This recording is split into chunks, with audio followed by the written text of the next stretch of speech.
What is a preliminary notice?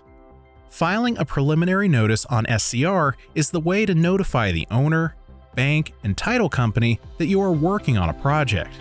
Suppliers and subcontractors are more likely to get paid sooner when they file because the people paying out will know about all parties working the job. If the companies working on a construction project don't file and don't get paid, they won't have the right to lien the property for payment. When should you file a preliminary notice? You should file as soon as you get the contract. The law requires that you file a preliminary notice within 20 days after starting work.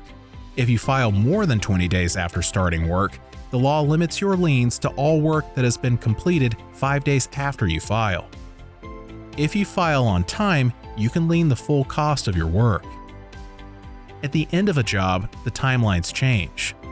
Once a notice of completion has been filed, there are only 10 days allowed to file any more preliminary notices on this property. Any preliminary notice that is filed more than 10 days after the notice of completion is not valid. How to file? To file a preliminary notice on the SCR, you'll need the following information: your contact information, details about the person or company that hired you, what is being built and where the property is, the owner's name, and the general contractor's name. There are tools to help you search for the owner and property information later in this video. After you log in, you will see the dashboard page.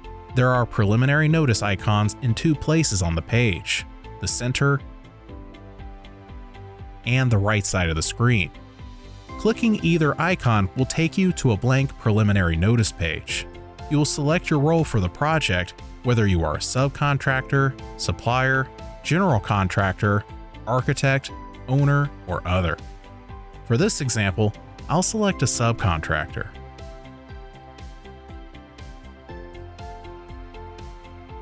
Under the project property details, you'll need to know the county and the tax parcel ID. The tax ID is the number assigned by each county. You'll enter the street address, then enter who hired you and their address.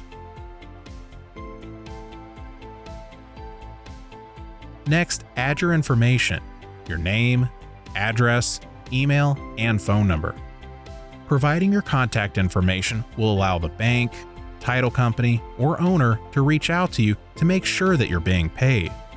And the comments field is optional, but if you want additional people in your company to know about other filings on this property, add those email addresses here.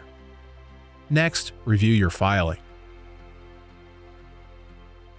You'll see all the information you filled out. Make sure to save your filing. Now you can either go back and edit it, or you can go to view the filing in your cart. At this point, you'll still need to pay for this filing before it becomes visible to anyone else, so continue to check out. You can either pay via credit card or account.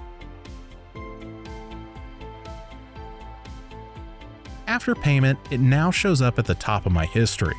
You can find it anytime by clicking on My History in the sidebar. The most recent one is at the top, and it's the one we just paid for. It now has an entry number. This view is a summary. I can click on the line and see the full preliminary notice.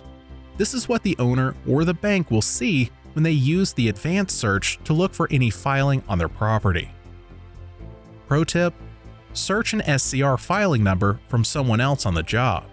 If you have an SCR number from another filing for the same property or project, it's even easier to fill out a preliminary notice. First, on the SCR dashboard at the top, enter an entry number in the text box and click on the Go to Entry Number button. When the screen refreshes, you'll see 3 options at the top left of the form: Email, Track, and Copy To. Select Copy To and then Preliminary Notice. It will then take you to a preliminary notice form and pre-fill all of the project details, including the owner, contractor, property details like tax parcel ID and address. Fill in who contracted you, and if you have already filed anything in the SCR, your information should be pre-filled too. Remember that it's your responsibility to use correct property and owner information. If you use the wrong information, the owner or title company may not find your filing. It is best to use the Copy To button from a notice of bank loan, the general contractor's preliminary notice, or the building permit because those filings are most likely to have all the right information on them.